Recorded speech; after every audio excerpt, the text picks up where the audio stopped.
Praise the Lord. கர்த்தருடைய நாமத்திலே உங்க எல்லாரும் வாழ்த்துகிறேன். கர்த்தர் எப்பொழுதும் நல்லவரா இருக்கிறார். ஹalleluya. சங்கீதம் 34 வசனம் 4ல சொல்லுகிறது, I saw the Lord and he heard me and delivered me from all my troubles. அவரை நோக்கி நாங்கள் கூப்பிடும் போது நிச்சயமாக அவர் செவி கொடுத்து நம்மள இருக்கிற எல்லா பயத்தையும் நீக்கி அவரை நம்ம தப்பு வைப்பார். ஹalleluya. ஒருவேளை நீங்க வீட்டுல இருக்கலாம், இல்லை நீங்க ஒருவேளை ஹாஸ்பிட்டல்ல இருக்கலாம், எங்க இருந்தாலும் அவரை நோக்கி வாஞ்சியோடு விசுவாசத்தோடு சூழ்நிலைகளை மறந்து விட்டு கர்த்தரை நோக்கி அவருடைய நாமத்தை நோக்கி அவரை துதிக்கும் போது அவரை கூப்பிடும் போதோ நிச்சயமாக நம்மள இருக்கிற எல்லா பயத்தையும் எல்லா சூழ்நிலைகளையும் அவரை மாற்றி நம்ம தப்பு வைப்பார். ஹalleluya.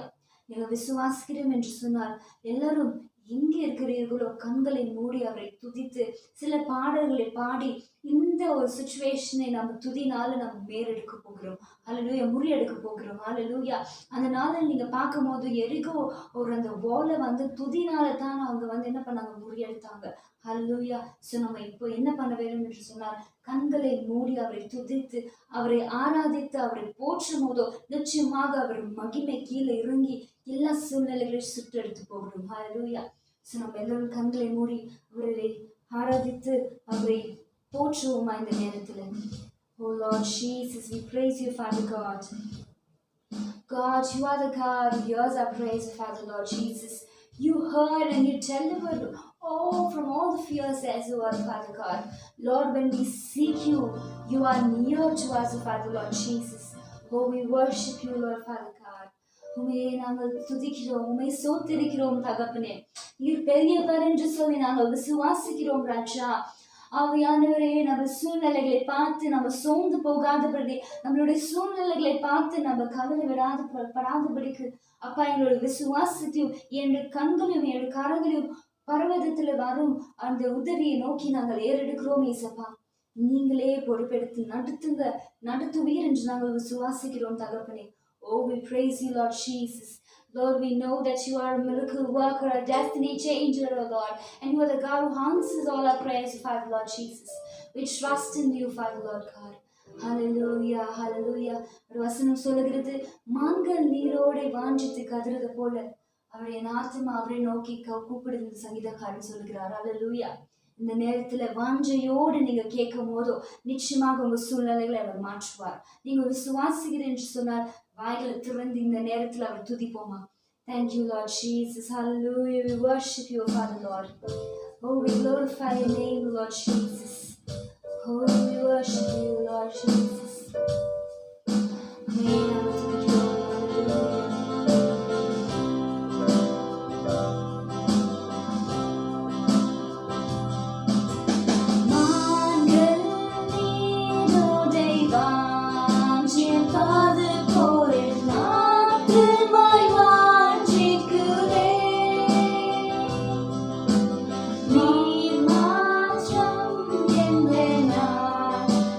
Lisa.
நம்மளோட உயிரோடு இருக்கிறார். அல்லேலூயா. ஒருவேளை நம்ம கண்களால் அது பார்க்க முடியாது, ஆனாலும் நிச்சயமாக அவர் பிரசனம் நம்மளோடு இருக்கிறது. அல்லேலூயா. அதுதான் வசனம் சொல்லுகிறது, எங்க ஒருவர் 2 பேர் ஒன்றாக சேர்ந்து அவர் துதிக்கிறார்களோ மத்தியில் இருப்பேன் என்று சொல்கிறார். அல்லேலூயா. நம் தேவன் உயிரோடு இருக்கிற தேவன். ஹல்லேலூயா. அவர் மரித்து 3ஆம் நாள் உயிரோடு எழுந்த தேவன் நம் தேவன். ஹல்லேலூயா. நீங்க கூப்பிடும் போது உங்க அருகில் வருகிற தேவனா இருக்கிறீர். ஹல்லேலூயா. அவரை விசுவாசிக்கிற எல்லாரும் கண்களை மூடி இந்த நேரத்தில் நாம் ஜெபிப்போம். ஓ ஹல்லேலூயா. பரிசுத்தரே, உமக்கு நன்றி செலுத்துகிறோம் அப்பா. சகலத்தையும் இந்த உலகத்தில் உடைய நாவனால் வார்த்தையினால் நீ சிருஷ்டித்து உடைய நாமத்தில் விடுதலை உண்டு, உடைய நாமத்தில் வெற்றி உண்டு, உடைய நாமத்தில் சுகம் உண்டு. நாங்கள் விசுவாசிக்கிறோம் ராஜா. அப்பா, உண்மையே நாங்கள் நோக்கி பார்க்கிறோம் இந்த நேரத்தில் தகப்பனே. நீங்கள் அறிகிறீரப்பா, நம்மளுடைய சூழ்நிலை நீர் அறிகிறீரப்பா, நீர் பார்த்து கொண்டு இருக்கிறீரப்பா. அப்பா, வசனம் சொல்லுகிறது, நீர் தூங்காமல் உறங்காமல் நம்மளை பார்த்து கொண்டு இருக்கிறீரப்பா. அப்பா, நீர் உயிரோடு இருக்கிற தேவன். இந்த நேரத்தில் ராஜா பார்த்து கொண்டு ஒவ்வொரு பிள்ளைகளுக்காக நாங்கள் ஜெபிக்கிறோம் ஏசப்பா. உங்களுடைய பிரசனம் எங்க இருந்தாலும் அப்பா இப்பொழுது அவங்க மீது அவங்களோடு இருக்கட்டும் ராஜா. நீர் கிட்டத்துக்கு மாத்திரம் தேவன் அல்ல, நீர் தூரத்துக்கும் தேவனா இருக்கிறீர். இப்பொழுது உங்களுடைய பிள்ளைகளே அப்பா எந்த விதமான கேள்விகள் இருந்தாலும் கவலையோடு இருந்தாலும் அப்பா ஒரு வேளை கண்ணீரோடு இருந்தாலும் அந்த பிள்ளைகளை சந்தித்து பலப்படுத்துங்க ராஜா. அப்பா, பிலிப்பின்ஸ்ல சொல்லுகிறது, Lord, I can do all things through Christ who strengthens me. வசனம் சொல்லுகிறது, Lord, we know our strength is in you, Lord Jesus. All those who wait upon you shall renew their strength like an eagle, says the word of Father Lord. I pray that you bless your dear children. Give them your strength, O Father Lord. Give them the courage, O Father God. Let them not be disappointed. Let them not be discouraged, Lord, because of the situation. We ask that you will send forth your angels, charge over them to bless them, guide them and lead them, O Father God, in a supernatural way. I pray that you will supply their needs, O Father Lord, and lead them and guide them, Lord. அப்படியாக நீ செய்வீர் என்று சொல்லி நாங்கள் விசுவாசிக்கிறோம். இந்த நேரத்தில் ராஜா இந்த பிள்ளைகள் கருத்தில் ஒப்பு கொடுக்கிறோம். நீர் பொழுதெடுத்து எங்களை வழி நடத்துங்க அப்பா. நாங்கள் விசுவாசிக்கிறோம். தொடர்ந்து எங்களோடு இருப்பேன் என்று நாங்கள் விசுவாசிக்கிறோம். இயேசுவின் நாமத்தினால் நாங்கள் ஜெபிக்கிறோம். என்னுடைய ஜீவனில் நல்ல பிதாவே, ஆமென், ஆமென்.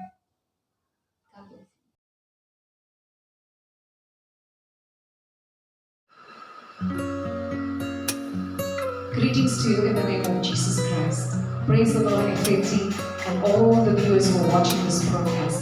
God is going to talk to you. God is going to speak to you. God is going to minister to you through His words. For those of you who are taking down my notes, the title of my sermon is God's Way of Chastening. I repeat that again. God's Way of Chastening. கர்த்தருடைய சிட்சிக்கிற விதம். மறுபடியும் சொல்லுகிறேன். கர்த்தருடைய சிட்சிக்கிற விதம். Chastening அப்படின்னு சொன்ன என்ன அப்படின்னு சொல்லி பார்க்கும்போது to correct by punishment, ஒரு தண்டனை கொடுத்து திருத்துவது தான் கர்த்தருடைய சிட்சியாக இருக்கிறது, சிட்சிப்பையாக இருக்கிறது. அது மாத்திரம் இல்லை, the other word of chastening is discipline. So discipline சொன்னா ஒழுக்கம். So தண்டனை கொடுத்து ஒருத்தரை திருத்துவது தான் சிட்சி. ஆகையினால இந்த கால வேளையில நம்ம என்ன இந்த வசனத்தின் மூலியமாக கற்றுக்கொள்ளுகிறோம் என்று சொன்னால், நம்மை சிருஷ்டிக்கிறவர் யார், நம்ம சிருஷ்டிக்கிறவர் யார், எதற்காக கர்த்தர் நம்மளை சிருஷ்டிக்கிறார், இதை எப்படி கர்த்தர் நம்மளை சிருஷ்டிக்கிறார், இதனால லாபம் என்ன, இதோட விளைவுகள் என்ன என்று சொல்லி இந்த செய்தி மூலியமாக நம்ம கர்த்தர் நம்மளோட இடைப்பட போகிறார், நம்மளோட பேச போகிறார். முதலாவது, யார் நம்மளை சிருஷ்டிக்க கூடும், யாருக்கு முடியும் என்று சொல்லி பார்க்கும்போது, எப்படி ஒரு தகப்பன் தன் பிள்ளைகளை சிருஷ்டிக்கிறாரோ, how a father chastens his son, the father, the heavenly father நம்ம என்ன பண்றார், சிருஷ்டிக்கிறவனா இருக்கிறார். இந்த காலவெளியில அவருக்கு மாத்திரமே அந்த அதிகாரம் இருக்கிறது. எல்லா மனிதர்களையும் அவரால் என்ன பண்ண முடியும், அவரால் சிருஷ்டிக்க முடியும். ஹல்லேலூயா. வசனம் ஏசாயா 45:7 சொல்லுகிறது, ஒளியை உண்டு பண்ணினவரும் படைத்தவரும் அவர்தான், ஒளியை படைத்தவர், இருளை உண்டாக்கினவர், சமாதானத்தை படைத்தவர், தீங்கையும் உண்டாக்கினவர் கர்த்தர் என்று வசனம் சொல்லுகிறது. அது மாத்திரமில்லை, 1 சாமுவேல் 2 அதிகாரத்துல 6, 7, 8 வசனத்துல வாசிக்கிறோம். நம்ம கர்த்தர் கொள்ளுகிறவரும் உயிர்ப்பிக்கிறவராய் இருக்கிறார். பாதாளத்துல இறங்கவும் அதிலிருந்து ஏறவும் கர்த்தர் பண்ணுகிறார். கர்த்தரால கூடாத காரியங்கள் இந்த காலவேளையில ஒன்றுமே அவராலே மாத்திரம்தான் தன் பிள்ளைகளை சிருஷ்டிக்க கூடும். அவர் செல்வந்தனா இருக்கட்டும், படித்தவர்களா இருக்கட்டும், கர்த்தரால சிருஷ்டிக்க முடியும். பாருங்க, அப்பேர் பெற்ற பாபிலோனின் ராஜாவாகிய நேபுகத்நேசாரை கர்த்தர் என்ன பண்ணார், சிருஷ்டித்தார்.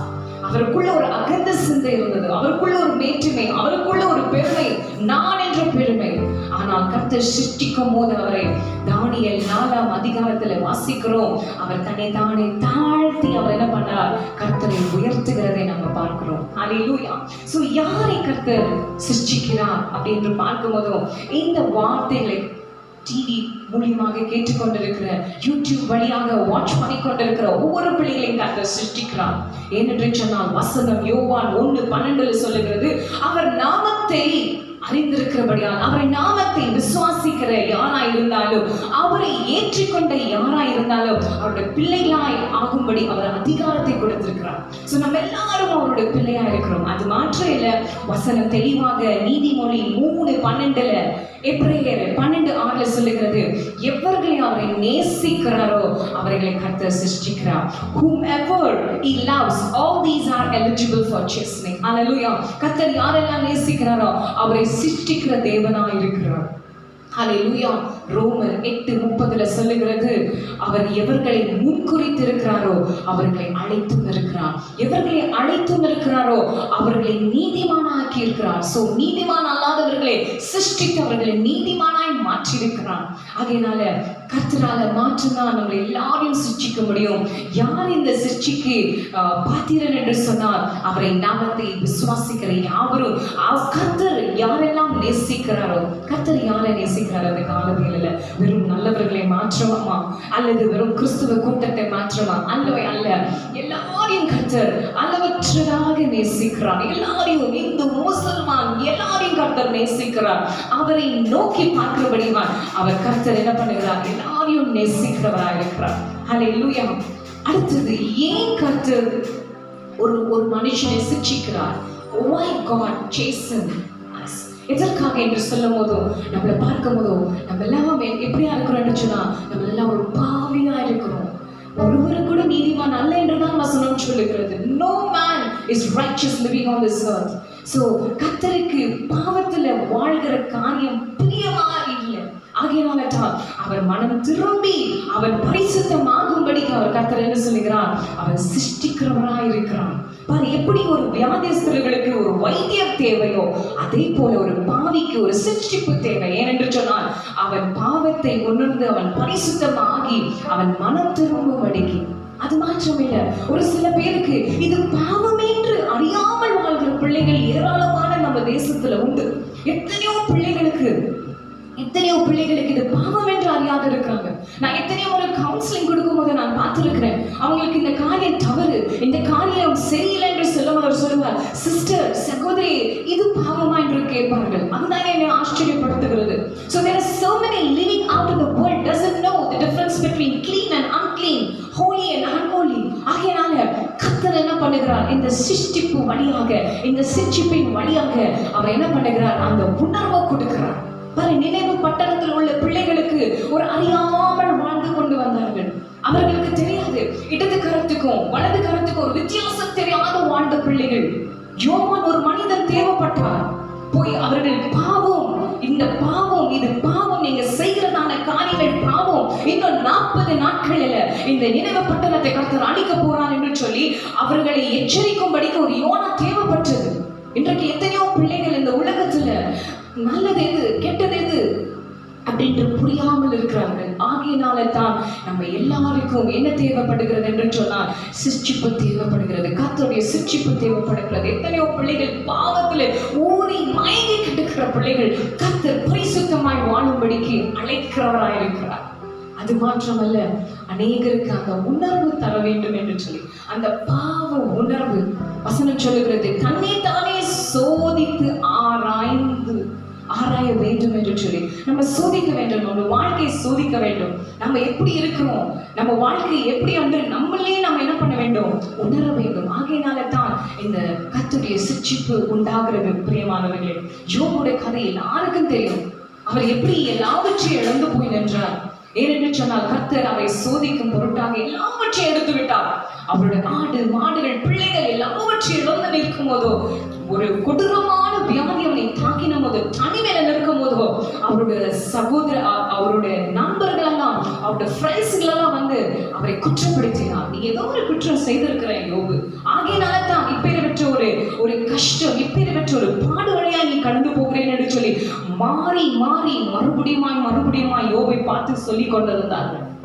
வசனம் 1 அதிகாரத்திலே தேவன் யோபை குறித்து ஒரு நல்ல சாட்சி கொடுக்கிறார். என்ன சாட்சி கொடுக்கிறார்?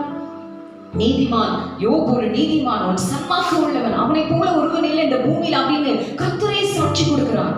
ஆனா அந்த 1 அதிகாரத்திலிருந்து 2 அதிகாரத்திலிருந்து 42 அதிகாரத்தை வாசிக்கும் போதோ அவருக்குள்ள இந்த சிருஷ்டிப்பு, கர்த்தருடைய சிருஷ்டிப்பு நடக்கும் போதோ ஒரு காரியத்தை உணர்கிறார் யோபு.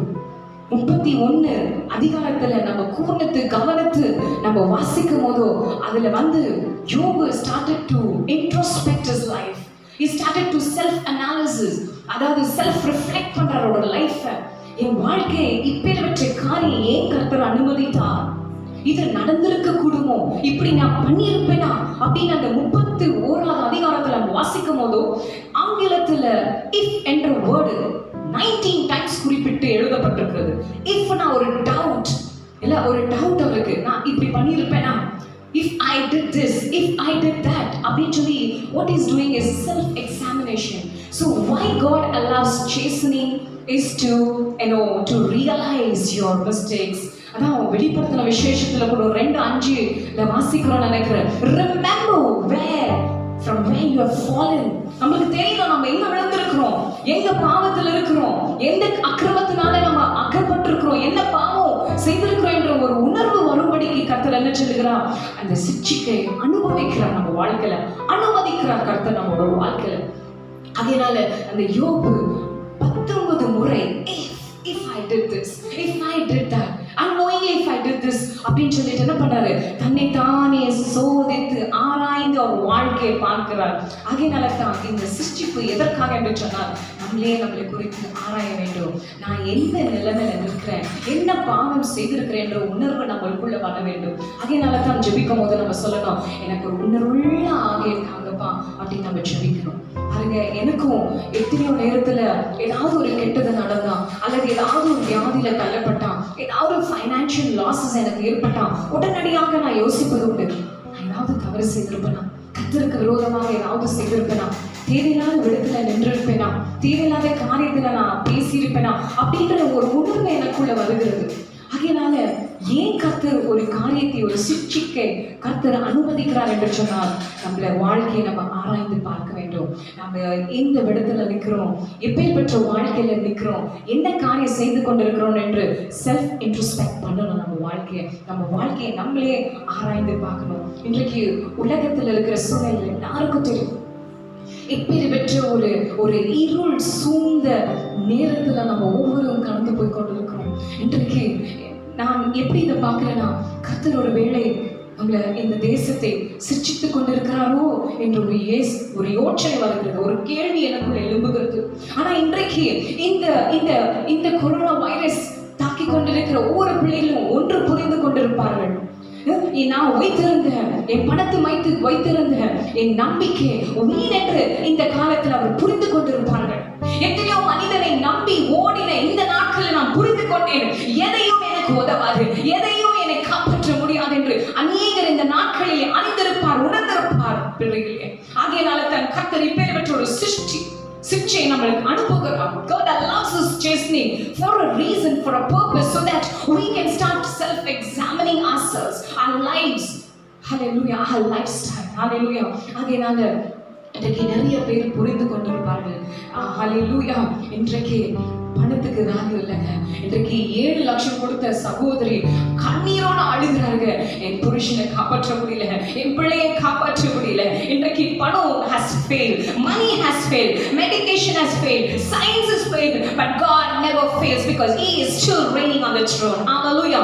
இந்த காரியத்தை நாம புரிந்து கொள்ளும்படிக்கு கர்த்தர் ஒரு வேளையில இந்த காரியத்தை அனுமதித்திருக்கிறாரா என்று எனக்கு தெரியாது பிரியமானவர்களே. ஆனா பாருங்க, யோபுக்கு இந்த பாடின் வழியாக ஒரு காரியம் ஏற்படுகிறது. அந்த காரியம் யோபு 42:6 அதிகாரத்துல வசனத்துல வாசிப்பீர் என்று சொன்னார். அதுல ஒரு காரியம் சொல்லுகிறார். யோபு என்ன சொல்லுகிறார்னா, கடைசியாக அந்த முடிவில் அவர் சொல்லுகிறார், in Job 42:6 he says, I abhor and I repent. அதாவது என்னோட திங்கிங்கோ பிஹேவிங்கோ, I hate my thinking pattern, I hate my behavior pattern and I repent அப்படி சொல்கிறார். அவர் சொல்கிறார், நான் மனஸ்தாபம் படுகிறேன், ஏதோ ஒரு காரியத்தினால ஒரு மனஸ்தாபம் படுகிறார், நான் பேசியிருக்கிற வார்த்தைகள், நான் நடந்து கொண்ட காரியங்கள், நான் மனம் வருந்துகிறேன், நான் என் பாவத்தை நான் உணர்கிறேன் என்று சொல்லி he says, I repent of my sin. ஹalleluya. பாருங்க, ஒரு சிட்சிப்பை கர்த்தர் அனுமதிக்கும் போது அங்கே கடைசியா எதுல வந்து முடிகிறது என்று சொன்னா, அவர் மனஸ்தாபப்படுகிறாராம். நான் ஏதோ ஒன்று பேசியிருக்கிறேன், நான் ஏதோ ஒன்று செய்திருக்கிறேன், ஏதோ ஒரு தவறான காரியத்தை நான் புரிந்து கொண்டிருக்கிறேன் என்று சொல்லி அவர் உணர்ந்து கடைசியாக யோபு 42:6 சொல்லுகிறார், நான் மனஸ்தாபப்படுகிறேன், I abhor and I repent என்று சொல்லுகிறார். இந்த வழியாக கடந்து போகும்போதோ நம்ம பாவத்திலிருந்து நம்மளுக்கு ஒரு உணர்வு வருது, நான் பாவ பாவம் செய்திருக்கிறேன் என்ற உணர்வு வருது. அதுக்காக தான் கர்த்தர் சில காரியத்தை என்ன பண்றார், அனுமதிக்கிறார். நம்ம வாழ்க்கையில பிரச்சனைகளை அனுமதிக்கிறார். ஹல்லேலூயா. அடுத்தது எதற்காக நம்மளை கர்த்தர் சிட்சிக்கிறார் என்று சொன்னா, நம்ம இன்னும் பரிசுத்தமாக வேண்டும் என்று கர்த்தர் விருப்பப்படுகிறார். 1 பேதுரு 1:16 சொல்லப்பட்டிருக்கிறது, நான் பரிசுத்தமா இருக்கிறது போல நீங்களும் பரிசுத்தமா இருக்க வேண்டும் என்று கர்த்தர் விருப்பப்படுகிறார். கர்த்தருடைய கட்டளை, we don't have an option here, but it's a command from the Lord. I am holy, so you need to be holy என்று சொல்லுகிறார். நம்ம பரிசுத்தமா இருக்க வேண்டும் என்று கர்த்தர் விருப்பப்படுகிறார். கர்த்தருக்கு இன்னும் நான் வல்லமையாக எடுத்து உபயோகப்படுத்த வேண்டும் என்று கர்த்தர் விருப்பப்படுகிறார். ஆகையினால்தான் அவர் என்ன பண்ணுகிறார், சிட்சிக்கிறார், அனுமதிக்கிறார். He refines you as a refiner so that நம்மளோட இருக்கிற எல்லா பாவங்கள், அக்கிரமங்கள், மீறுதல்கள் எல்லாம் எடுத்து போயிட்டு பிறகு அவர்களுக்கு கர்த்தருடைய பாதத்துல நம்ம கர்த்தர் உபயோகப்படுத்துகிற ஒரு நல்ல பாத்திரமாய் கர்த்தர் மாற்றுவார். ஒரு நல்ல வசனம் இருக்கிறது நீதிமொழிகள்ல 25:4 சொல்லுகிறது. Proverbs 25:4 it says, take away the dross from the silver and it will go to the silversmith for jewelry. Wow, that's such a beautiful verse. அது தமிழ்ல எப்படி சொல்லுறாங்கன்னா, வெள்ளியிலிருந்து களிம்பை நீக்கிவிடு, அப்பொழுது தட்டான் நல்ல உடைமை பிறக்கும். Wow, if you take away this, எந்த பாத்திரம் நம்மள ஒரு பாத்திரம் எடுத்து உபயோகப்படுத்தணும்னா அது அசுத்தமா இருந்தா நம்ம உபயோகப்படுத்த முடியாது. அவைகளை நம்ம நல்லா க்ளீன் பண்ணி வாஷ் பண்ணி அதுக்கப்புறம் நம்ம என்ன பண்றோம், we start using the vessel. Likewise with God. Hallelujah. ஒரு அசுத்தமான பாத்திரத்தை கர்த்தரால எடுத்து உபயோகப்படுத்த முடியாதுங்க. கர்த்தர் உங்களுக்காக வைத்திருக்கிற ஆசீர்வாதம் ஏராளமா இருக்கிறது. அவர் வைத்திருக்கிற அபிஷேகங்கள் ஏராளமா இருக்கிறது. அவர் வைத்திருக்கிற திட்டம் பெரிதா இருக்கிறது உங்களை கொண்டு. ஆகையினால தான் சில காரியத்தை உங்க வாழ்க்கையில அனுமதித்திருக்கிறார். பிரியமானவர்களே, சிருஷ்டிப்பு என்ற காரியம் உங்க வாழ்க்கையில அனுமதித்திருக்கிறார். ஏன்னு சொன்னா கர்த்தர் உங்களை எடுத்து உபயோகப்படுத்த வேண்டும் என்று கர்த்தர் விருப்பப்படுகிறார். ஆமென் சொல்லலாமா? இதை விசுவாசிக்கிற ஒவ்வொரு பிள்ளைகளும் எங்க இருந்தாலும் ஆமென் என்று சொல்ல வேண்டும். ஹல்லேலூயா. கர்த்தர் நம்மளை எடுத்து உபயோகப்படுத்த அவர் ஆவலோடு காத்திருக்கிறார். ஹல்லேலூயா. அவர் மகிமை உங்கள் மீது விளங்கப்படுவதற்கு அவர் ஆவலோடு காத்திருக்கிறார். ஆகையினால நீங்க இந்த காரியத்தை, பாவத்தை நீங்க உணர்கிறீர்கள் என்று சொன்னா, மனம் திரும்புவீர் என்று சொன்னா, கர்த்தர் உங்களை மோசேயை போல எடுத்து உபயோகப்படுத்துவார், பவுலை போல எடுத்து உபயோகப்படுத்துவார், பேதுரு போல உங்களை எடுத்து உபயோகப்படுத்துவார். ஹல்லேலூயா.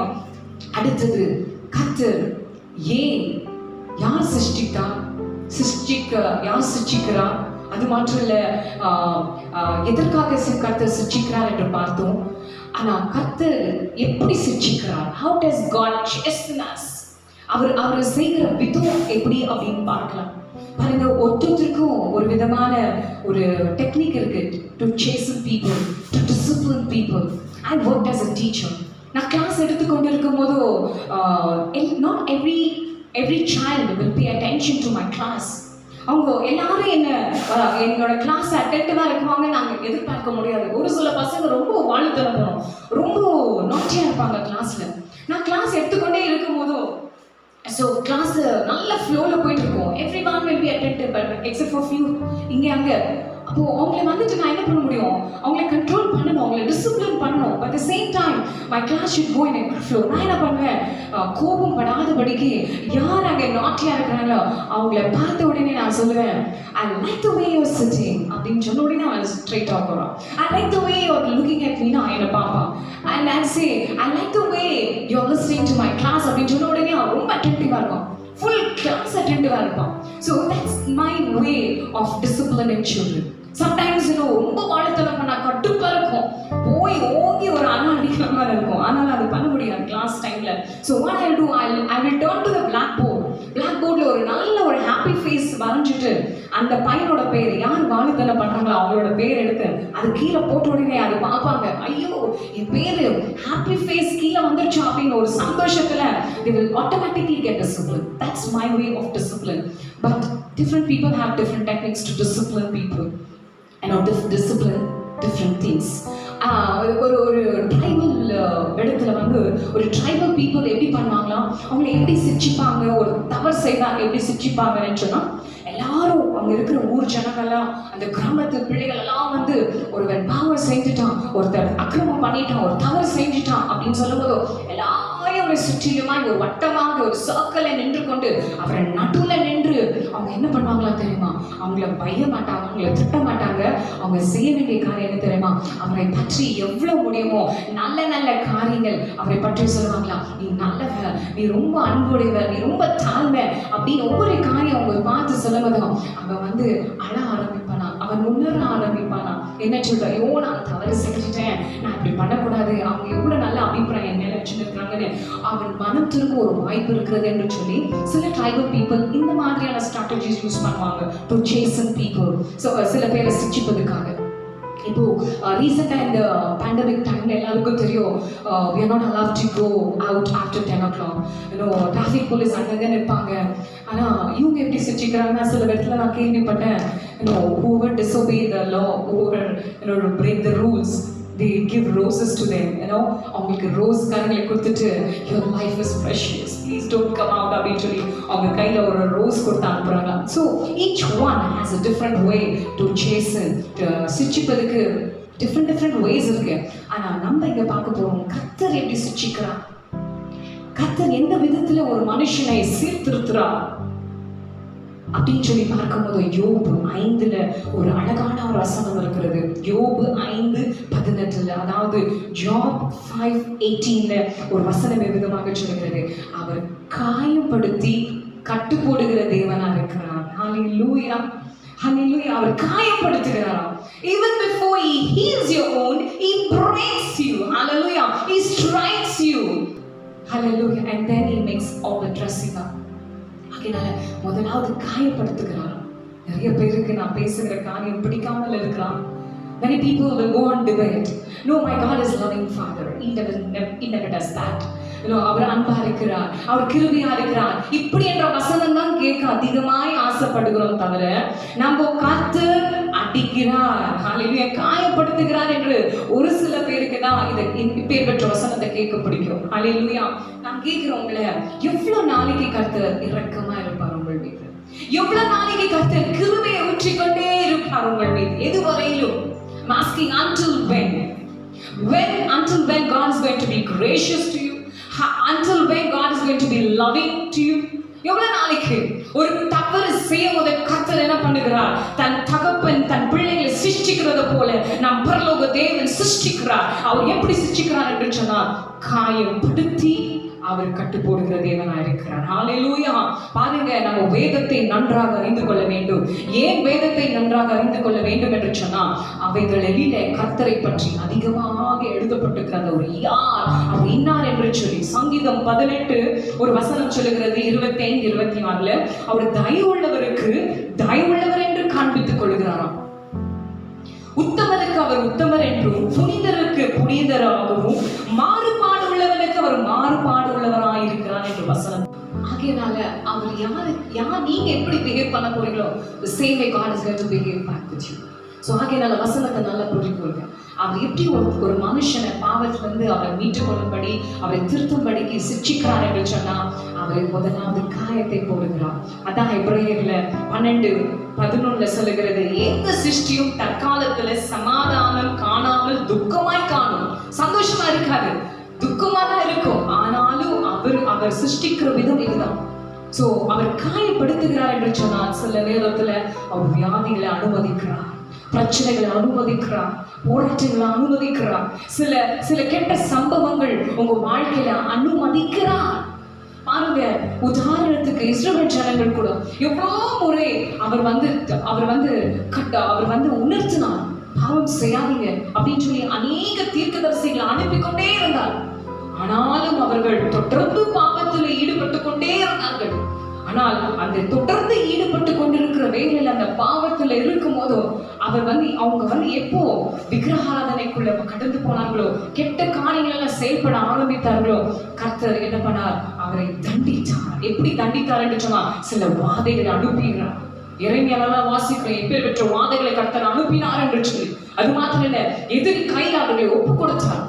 ஆகையினால அவர் காயப்படுத்துகிறார். வேதாங்கமத்தில் எத்தனையோ பேர் அவர் காயப்படுத்திருக்கிறார், எத்தனையோ பேர் அவர் கர்த்தர் சிருஷ்டித்திருக்கிறார். தாவீது என்று விடல, தாவீதை என் இருதயத்துக்கு ஏற்றவன் என்று சொல்லி அவரை சும்மா விடல, அவரே சிருஷ்டித்தார், சாலமோனை சிருஷ்டித்தார். எத்தனையோ பிள்ளைகளை கர்த்தர் personal chastening has happened in the Bible. Hallelujah, hallelujah, அதனால கர்த்தர் before he breaks. Even before he exalts you, he will make you humble. Even before he fills you, he will empty you. அதாவது உருவாக்குறதுக்கு முன்னால அவர் உடைக்கிறார், உருவாக்குறதுக்கு முன்னால அவரை தாழ்த்துகிறார், உயர்த்துவதற்கு முன்னால அவர் தாழ்த்துகிறார், வெறுமைப்படுத்தி அதுக்கு பின்பு உங்களை என்ன பண்றார், நிரப்புகிற தேவனா இருக்கிறார். ஹalleluya. ஆகையினால என்ன பண்றதுனாக்கா, உங்க வாழ்க்கையில எத்தனையோ விதமான கஷ்டங்களை அனுமதித்திருக்கிறார் என்று சொன்னால் உங்களை அழிப்பதுக்காக அல்ல, உங்களை உருவாக்குவதற்காக, உங்களை தாழ்த்துவதற்காக அல்ல, உங்களை உயர்த்துவதற்காக, உங்களை வெறுமையாக்குவதற்காக அல்ல, உங்களை நிரப்புவதற்காக தானே கர்த்தர் இந்த சிருஷ்டிக்கும் காரியத்தை உங்க வாழ்க்கையில அனுமதித்திருக்கிறார். நீங்க எத்தனை நாட்களாக இந்த காரியத்தை கேட்டுக்கொண்டிருக்கிறீர்கள்? ஏன் என்னோட வாழ்க்கையில மாற்றம் இப்பேற்பட்ட சம்பவம் ஆய்கொண்டிருக்கிறது? ஏன் இப்பேற்பட்ட காரியங்கள், ஏன் இப்பேற்பட்ட துர்ச்செய்திய வாழ்க்கையில நடந்து கொண்டிருக்கிறது என்று நீங்க கேள்வி கேட்டிருந்தால் இந்த கால வேளையில கர்த்தர் உங்களோடு பேசுகிறார். நான் உன்னை சிருஷ்டித்துக் கொண்டிருக்கிறேன், உன்னை உருவாக்கி கொண்டிருக்கிறேன், உன்னை பொன்னாக விளங்க செய்வதற்கு, உன்னை உபயோகப்படுத்துவதற்கு தான் இந்த காரியத்தை அனுபவித்தேன் என்று கர்த்தர் உங்களோடு இடைப்பட்டுக் கொண்டிருக்கிறார். ஆகையினால சோர்ந்து போகாது பிரியமானவர்களே. கொஞ்ச நாட்கள் தான் உபத்திரம், 10 நாட்கள் தான் உபத்திரம். அதுக்கு பின்பு கர்த்தர் வைத்திருக்கிற மகிமையான ஆசீர்வாதத்தையும் பிரசன்னத்தையும் நம்ம கம்பேர் பண்ண முடியாது. அந்த அளவுக்கு கர்த்தர் உங்களை எடுத்து ஆசீர்வதிப்பார். அது மட்டும் இல்ல, கர்த்தர் சிருஷ்டிக்கிற விதத்தை நம்ம பார்த்தோம். ஆனா இதோட விளைவுகள் எப்படி இருக்கும்? What will be the outcome? What will be the result? What will be the consequences like when God chastens the people? கர்த்தர் ஒருத்தர் சிருஷ்டிக்கிறார் என்று சொன்னா, it's not like a rehab centers. நிறைய rehab centers இருக்கு. ரொம்ப வாழுத்தனம் பண்றவங்க, வாழ்க்கையில தவறி விழுந்தவங்க, எத்தனையோ பிள்ளைகள் அடங்காதவங்க, அவங்க எல்லாம் என்ன பண்றாங்க, rehab centersல போட்டுறாங்க, thinking that they will change, they will get transformed அப்படின்னு சொல்றாங்க. அவங்களோட எண்ணிக்கை எல்லாம் மிக கடுமையா இருக்கு, மிக கம்மியா இருக்கு. ரியாபுக்கு போகும்போது என்ன விதமான டார்ச்சர் தெரியுமா? So many tortures, so many punishments they have to undergo, but still so many key people come out the same way as they enter. ஏனென்றா மனுஷன், ஆனா கர்த்தர் ஒரு மனுஷனை சிருஷ்டிக்கிறார் என்று சொன்னா அதோட விளைவுகள் எப்படி இருக்கும் என்று சொன்னா அது மகத்துவமா இருக்கும். It will be permanent, it will be perfect, it will be purposeful. Hallelujah. சொல்லலாமா? கர்த்தர் யோவான் புத்தகத்துல சுவிசேஷத்துல வாசிக்கிறோம், 8:30 வாசிக்கிறோம், இயேசு கிறிஸ்து விடுதலையாக்கினால் அது மெய்யான விடுதலையா இருக்கும். ஹalleluya. அப்படியாக கர்த்தர் ஒவ்வொருத்தரும் விடுதலை ஆக்குகிறார், எல்லா காரியங்களிலிருந்து விடுதலை ஆக்குகிறார். ஹalleluya. அது காயம் படுத்துகிற தேவன் மற்றல்ல, கட்டுப்படுகிற தேவனா இருக்கிறார். ஹalleluya. காயப்படுத்துகிறது உண்மைதான், பிரச்சனைகளை அனுமதிக்கிறது உண்மைதான். அதுக்கு பிரச்சனைக்கு பின்பு அப்படியாக கைவிடுகிற தேவன் நம் தேவன் அல்லவே அல்ல. அதை சரிப்படுத்துகிறார். He heals, he delivers. Hallelujah. He blesses, he empowers. எல்லா காரியங்களையும் ஆசீர்வாதமான காரியத்தை கர்த்தர் செய்கிறார். ஒரு saying is there, அடிக்கிற கைதான் என்ன பண்ணுமா, அணைக்கும். அது போல காயப்படுத்துகிற கர்த்தர் ஓட கரம் தான் நம்மளை ஆற்றும். இந்த காலவே இல்லை, எங்க இருக்கிறீங்க எனக்கு தெரியாது, ஆனாலும் கர்த்தருடைய கரம் உங்களை என்ன பண்ணும், உங்களை ஆற்றும், உங்களை தேற்றும், மறுபடியும் கர்த்தர் உங்களை எழுப்ப பண்ண போகிறார். ஹalleluya. அது யோபுட வாழ்க்கையில பார்த்தோம். அவர் காயப்படுத்தினார், மறுபடியும் கட்டு போட்டார். எப்படி கட்டு போட்டார் என்று சில காரியத்தை பார்க்கும் போதோ யோபு 42 சில வசனங்கள் எழுதப்பட்டிருக்கிறது. முதலாவது யோபை ஆசீர்வதிக்கு முன் வரும்போதோ முதலாவது செய்த காரியம் என்ன கர்த்தர் அப்படின்னு சொன்னா, அவர் யோபு 42 முதலாவது அவனுக்கு விரோதமா பேசின அந்த நண்பர்களை வரவழைத்து அவர் கடிந்து கொள்கிறார். ஹalleluya. He rebukes them because they spoke so many things against Job. பாருங்க, I'm reminded of a scripture from Ezekiel 25:3 this time. என்ன அப்படின்னு சொல்லி பார்க்கும்போதும் இஸ்ரவேல் ஜனங்களும் யூத ஜனங்களும் பாவத்துல ஈடுபட்டு அவங்க வழி தவறி போகும்போதோ கர்த்தர் அவங்கள தன் எதிரி கையில ஒப்பு கொடுக்கும் போதும் அந்த எதிரிகள் என்ன பண்ணாங்களாம், இந்த இஸ்ரவேல் வம்சத்தாரையும் யூத வம்சத்தாரையும் பார்த்து நகைத்தரம். When God was chastening Israel and Judah, people, the enemy kept laughing at them, mocking at them. Immediately what did God do? In Ezekiel 25:3 என்ன பார்க்கும்போது அவங்க ஆஹா அப்படின்னு இஸ்ரவேல் ஜனத்தாரையும் யூத ஜனத்தாரையும் சிரித்து நகைக்கும் போது அவர் சொன்னாராம், நீ இவங்களை நோக்கி நீங்க சிரித்தபடியா, இவங்களை நீங்க அசட்டை பண்ணினபடியா உங்களுக்கு இந்த தண்டனை அப்படின்னு சொல்லி அவர்களை தண்டித்தது பார்க்கிறோம். நம்ம பிரியமானவர்களே, நீங்களும் நாங்களும் சாதாரணமான பிள்ளைகள் அல்ல, பரலோகத்தின் உன்னதமான தேவர்களின் பிள்ளை. உங்களை இன்றைக்கு யார் நகைத்து கொண்டிருந்தாலும் அதுக்கு சீக்கிரமாக கர்த்தர் பதில் கொடுப்பார். எங்க நீங்க தலை குனிந்து நிற்கிறீரோ அதே இடத்துல தலையை நிமிர பண்ணுவார் கர்த்தர். ஹல்லேலூயா.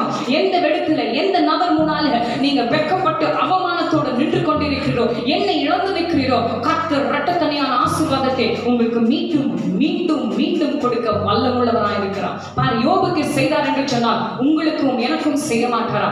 ஏனென்று சொன்னால் நேற்றும் இன்றும் என்றென்றைக்கும் மாறாத கர்த்தரை தான் நம்ம ஆராதித்துக் கொண்டிருக்கிறோம் பிரியமானவர்களே. அது மாத்திரல்ல, யோபு இழந்து போன அத்தனை காரியம் இரட்டத்தனையாக கர்த்தர் என்ன பண்ணார்? அவர் கொடுத்ததை பார்க்கிறோம். ஹல்லேலூயா. இழந்து போய் நிற்கிற சகோதர சகோதரி, வாழ்க்கையில நீங்க என்ன இழந்து போயிருக்கிறீங்க? பணமா, வேலையா, உறவுகளா, என்னவா இருந்தாலும் கர்த்தர் இரட்டத்தனையான ஆசீர்வாதத்தை கொடுப்பார். பாருங்க, யோபோட வாழ்க்கையில செய்தார். அவங்க பிள்ளைகள் எல்லாம் மறித்து போனது, ஆனா மறுபடியுமாய் அந்த பிள்ளைகள் பிறக்கும் போதோ அவர்களை போல சௌந்தரியம் உள்ள பெண்கள் யாரும் இல்லை அந்த லேண்ட்ல அப்படின்னு சொல்லி நம்ம வாசிக்கிறோம். They were most beautiful children in the entire land. அதுபோல கர்த்தர் நீங்க எல்லாம் என்னெல்லாம் இழந்து நிற்கிறீங்களோ அவைகள் எல்லாம் கூட்டி கொடுக்க அவர் தேவன் வல்லமுள்ளவராக இருக்கிறார். இந்த கால வேளையில நீங்க விசுவாசிக்க வேண்டும். கர்த்தராலே கூடும், கர்த்தராலே கூடும். இன்றைக்கு நான் இப்படி இருக்கிறேன், இன்றைக்கு வெட்கப்பட்டு நிற்கிறேன், இன்றைக்கு அவமான மத்தியில நிற்கிறேன், இன்றைக்கு ஒன்றுமில்லாமல் நிற்கிறேன், இன்றைக்கு தவிப்போடு இருக்கிறேன், பயத்தோடு இருக்கிறேன், திகழோடு இருக்கிறேன், ஆனாலும் கர்த்தர் என்னை உயர்த்துவார் என்று சொல்வீர் என்று சொன்னால் இப்போதே அந்த வார்த்தைகள், இப்போதே அந்த வசனங்கள் கிரியை பண்ண ஆரம்பித்து விடும். ஹல்லேலூயா. அது மாத்திரம் இல்லை, யோபு தன் பிள்ளைகளோட பிள்ளைகளை பார்த்தார். And he died in good old age. Hallelujah. Good old age. அவருக்கு வியாதி எதுவுமே குறிப்பிட்டப்படல. அவர் நன்றாக வாழ்ந்து மரித்தார். He did not die premature death, but he died in a good old age. Hallelujah. கர்த்தர் ஆற்றுவார் என்று சொன்னார், கர்த்தர் காயத்தை கட்டுவார் என்று சொன்னார். This is a beautiful process. Hallelujah. People will start enjoying. You will forget all the problems, all the trials that you went through. எப்படி ஒரு குழந்தை பிறக்கிறதுக்கு முன்னால எவ்வளோ நம்ம பாடுகள் வழியாக கடந்து போறோம். ஆனா குழந்தை பிறந்த உடனே அந்த கஷ்டம் எங்க போகிறதே தெரியல, ஒரே சந்தோஷம். Even with a fraction of a second we forget all that pain because of when we look at the beautiful child. Same way அந்த ஆசீர்வாதத்தை எல்லாம் நம்மளுக்கு இரட்டத்தனையா கூட்டி கொடுக்கும் போதோ அந்த பழைய அந்த சோகம், அந்த வேதனை எல்லாம் மறந்துவிடும். ஆகிய நல்ல பிரியமானவர்களே, இன்றைக்கு I think God is in the process of chastening every individual, every family, every church, every land, every leaders, people in authority, every servants of God. I think we are in a time of God's chastening. கர்த்தர் நம்மளை சிருஷ்டித்துக் கொண்டிருக்கிறார். நம் தேசத்தை, நம்ம பிள்ளைகளை, தனிப்பட்ட குடும்பங்களை சிருஷ்டித்துக் கொண்டிருக்கிறார். என்று சொன்னால் உங்களை அப்படியாக காயப்படுத்துவதற்காக அல்ல, உங்களை அப்படியாக விட்டு விடுவதற்காக அல்ல, உங்களை மறுபடியுமாக உங்களை ஆற்றி தேற்றி உங்களை ஆசீர்வதிக்கும்படி வசனம் ஏசாயா 54:7 சொல்லுகிறது.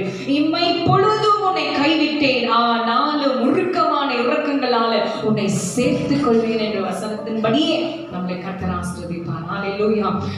இந்த நேரம் எப்பேற்பட்ட நேரம் என்று சொன்னால் அழுகையின் சத்தம் நம்ம தேசத்தில் இருக்கிறது. புலம்பலின் சத்தம், எங்கே பார்த்தாலும் அழுகையின் சத்தம், புலம்பலின் சத்தம், கண்ணீரான சத்தம் அதிகமாய் கேட்டுக்கொண்டிருக்கிறது. எத்தனையோ பிள்ளைகள் இன்றைக்கு செபித்துக் கொண்டிருக்கிறார்கள், எத்தனையோ பிள்ளைகள் இன்றைக்கு உபவாசித்துக் கொண்டிருக்கிறார்கள், எத்தனையோ பிள்ளைகளை தன்னை தாழ்த்தி கொண்டிருக்கிறார்கள். ஹல்லேலூயா. நம்ம தாழ்த்தி நம்ம பாவத்தை உணர்ந்து இந்த சிருஷ்டிப்பை, கர்த்தருடைய சிட்சியை அற்பமாய் எண்ணாதபடி நம்ம தாழ்த்தும் போது நம்ம தேசத்துக்கு ஸ்ரேமத்தை கட்டாயம் கர்த்தர் கொண்டு வர போகிறார்.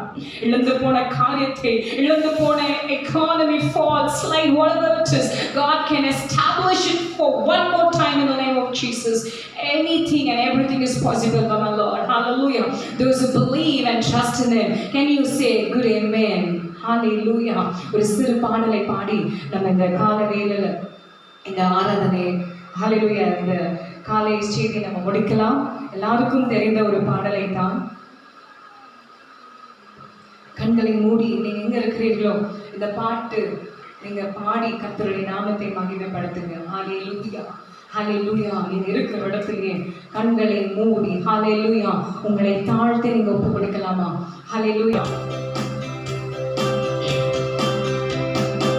உங்கள் துக்கம் சந்தோஷமாய் மாறும், உங்கள் கவலைகள் கண்ணீர் எல்லாம் மறைந்து விடும்.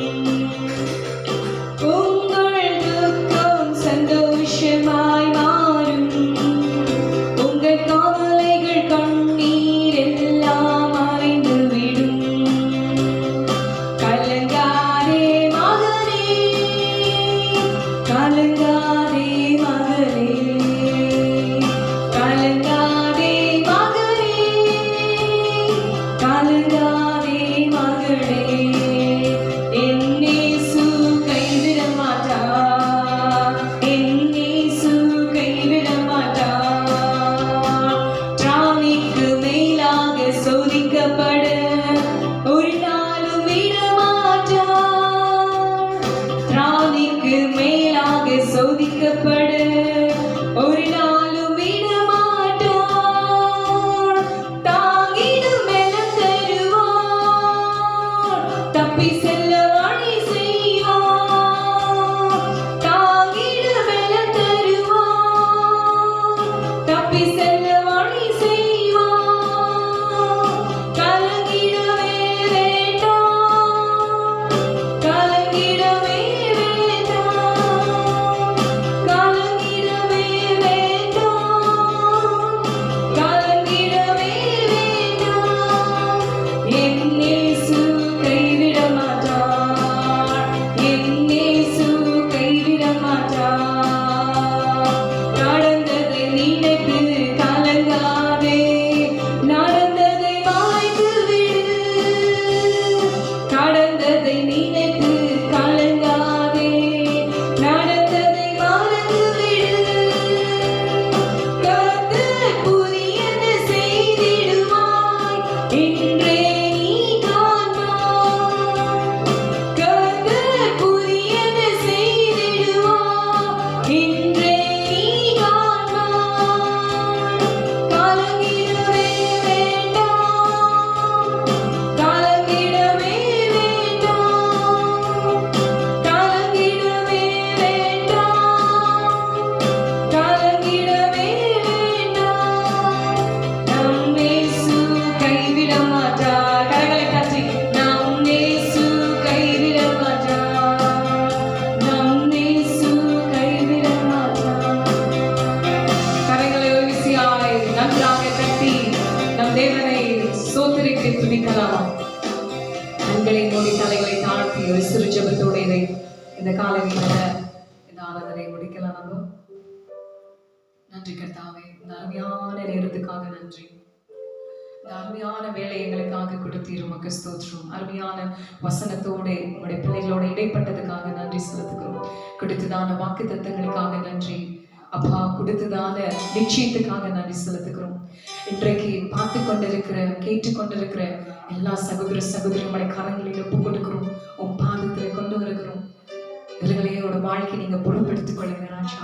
இந்த கால வேலையில இவர்களை ஆசீர்வதிங்க, எங்க ஜெபங்களை ஆசீர்வதிங்க, எங்க விருப்பங்களை ஆசீர்வதிங்க, எங்க எதிர்பார்ப்புகளை ஆசீர்வதிங்க, தேவைகளை அப்பா நீங்க கொடுத்து இவர்களை ஆசீர்வதிக்க கிருபை செய்யுங்க. என்னெல்லாம் அப்பா துக்கத்தோடு இருக்கிறார்களோ, என்னெல்லாம் வேதனை வழியாக இப்பேற்பட்ட வனாந்தர வாழ்க்கையில அவர்கள் கடந்து போய் கொண்டிருந்தாலும் கர்த்தர் தாமே அவர்களுக்கு ஒரு விடுதலை இன்றைக்கு கட்டளையிடுவீராக ராஜா. I speak healing, I speak deliverance in their lives, Father God Jesus. Right now, perform a miracle in their life, Father God. ஒரு அற்புதத்தை செய்யுங்கப்பா. உண்மையே நோக்கி பார்த்து கொண்டிருக்கிற பிள்ளைகளுக்கு இன்றைக்கு கட்டாயம் ஒரு அற்புதத்தை செய்யுங்க ராஜா. உடைய நாமத்தை மகிமைப்படுத்திக் கொள்ள ராஜா. சிறு பிள்ளைகளையும் வாலிப பிள்ளைகளையும் ஆண்களையும் பெண்களையும் சகோதர சகோதரிகளையும் ஐயா வயது சென்ற சகோதரர்களும் சகோதரிகளுடைய கரங்களில் ஒப்பு கொடுக்கிறோம். இன்றைக்கு வியாதியோடு துக்கத்தோடு வறுமையில் இருக்கிற ஒவ்வொரு பிள்ளைகளுக்கும் நம்முடைய கரங்களில் ஒப்பு கொடுக்கிறோம். சீக்கிரமாக அவருடைய துயரங்கள் எல்லாம் மாறி சந்தோஷத்தினால நிரப்ப எங்களால கூடும் ராஜா. சூழ்நிலைகளை மாற்றிக்கிடுங்க அப்பா. இந்த பிள்ளைகளை நீங்க எடுத்து உபயோகப்படுத்துங்க ராஜா. வரப்போற நாட்களில அப்பா அநேகரோட கண்கள் அதை காணட்டும் ஆண்டவரே.